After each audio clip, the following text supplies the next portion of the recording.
Jung split with Freud on the issue of the Oedipal story as the fundamental myth of humankind, and on the issue of the validity of the religious viewpoint. And Jung came down heavily on the side of the validity of the religious viewpoint. And he established that in a book called Symbols of Transformation, which was written in 1914. And that's the book that produced the permanent split with Freud. And that book, I would say that book's actually been written 3 times. It was written as 4 times, written as Symbols of Transformation, which Jung extensively revised when he was old. And then it was rewritten, in a sense, by a student of Jung's called Erich Neumann, who's also someone I would really recommend. Erich Neumann, I think, is Jung's greatest student. And he wrote 2 books. He wrote one called The Origins and History of Consciousness, which is a description of the development of consciousness out of unconsciousness, using the hero myth as an interpretive skeleton. So Neumann viewed the hero myth as the dramatized story of the emergence of human consciousness out of the surrounding unconsciousness in which it was embedded. The struggle for consciousness, the struggle of consciousness upward towards the light, like a lotus flower struggles up through the muck and the water to lay itself on the surface of the water and bloom and reveal the Buddha, which is, of course, what the lotus flower does from a symbolic perspective. And for Neumann, the hero's story was the story of the successful development of consciousness. And The Origins of Consciousness, The Origins and History of Consciousness is a great book. Interestingly, Camille Paglia read The Origins and History of Consciousness. She's one of the few mainstream intellectuals that I've ever encountered who read that and commented on it. And she believed that it would be sufficient antidote to postmodern denigration of literature. She thought it was that powerful a work, and I believe that. I think it's a remarkable book. Carl Jung wrote the foreword to that book, and he said in the foreword that it was the book that he wished he would have written. So it's sort of like Jung, who wrote, I don't remember how many volumes, dozens of very thick, difficult volumes. It was like Neumann was able to distill those into a single volume statement. And so I would also say, if you're interested in Jung, the best book to read is The Origins and History of Consciousness. It's the best intro into the Jungian world. So Jung's very difficult to understand. It requires a real shift of perspective in order to understand what he's talking about. And Neumann wrote another book called The Great Mother, which is a little bit more specialized in some sense, but it's also extremely interesting because it fleshes out the archetype of chaos and its representation as feminine. It's a brilliant book as well, and highly worth reading, both those books. Anyways, Jung was a very strange person and a visionary, and so that's kept him outside of the academic realm almost entirely. I mean, I was constantly warned as an undergraduate and then a graduate student and then a professor against ever talking about Jung in any way whatsoever. When I went on the job market, when I was at McGill, when I had graduated from McGill, I had done my scientific research on alcoholism, and I had a fairly lengthy publication record that was pure empirical research and really neurophysiological research into the pharmacology of alcoholism.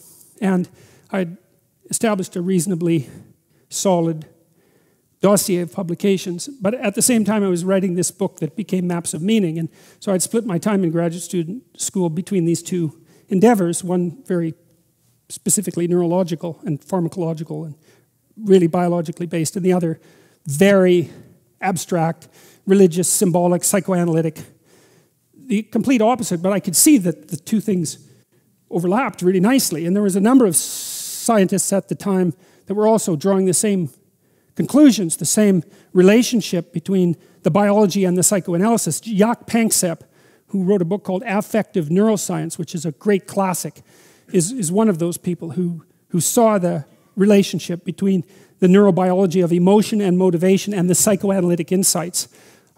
Never became a mainstream view, but I think it's too complex. I think that bridging the gap between the biology and the symbolic is too much for people, generally speaking. You know, it was certainly virtually too much for me because I got quite ill when I was a graduate student, I think, for a variety of reasons. I also would go out and party 3 nights a week, and so that probably had something to do with it. But working on those two things simultaneously was also rather exhausting. Now, Jung was a tremendously insightful clinician, and he was a strange person, introverted visionary, high in introversion, very, very, very, very, very high in openness, like off the charts. And also, God only knows what his IQ was. I mean, every time I read Jung, it's like reading Nietzsche. It's terrifying because, you know, he's so damn smart that he can think up answers to questions that you don't even, it's not like you don't understand the answers. It's that you never conceptualized the damn questions. It's really something to read someone like that, right, who says, well, here's a mystery, and you think, wow, I never thought of that as a mystery, and here's the solution. It's like, okay, that's something, you know. And he could read Greek, and he